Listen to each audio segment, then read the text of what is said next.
মহিলা সমাজক সুৰক্ষিত কৰিছে। আজি বিনামূলীয়া চাউল যদি নাপালোহেঁতেন ঘৰৰ পৰা 800 টকা মাহত খৰচ হ'লহেঁতেন। অৰুণোদয় আঁচনি নাপালে 1250 টকা বেলেগৰ ঘৰৰ পৰা বিপদৰ সময়ত খুজিবলগীয়া হ'লহেঁতেন। ৰেচন কাৰ্ডখন নাথাকিলে বেমাৰৰ সময়ত মানুহৰ পৰা টকা ধাৰ ল'বলগীয়া হ'লহেঁতেন।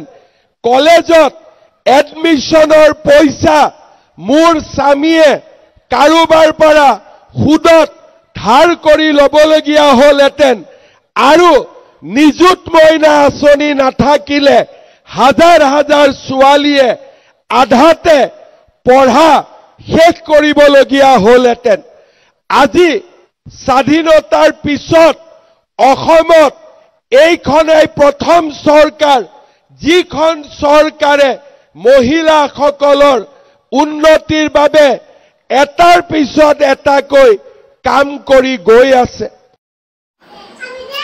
মুখ্যমন্ত্ৰী মহোদয়ে ধুনীয়া এটা গুৰুত্বপূৰ্ণ ভাষণ প্ৰদান কৰিছে চেক ডিষ্ট্ৰিবিউশ্যনৰ সময়ত। গতিকে আপোনালোক সকলোৰ কাৰণে এই গুৰুত্বপূৰ্ণ ভিডিঅ'টো আগবঢ়ালোঁ।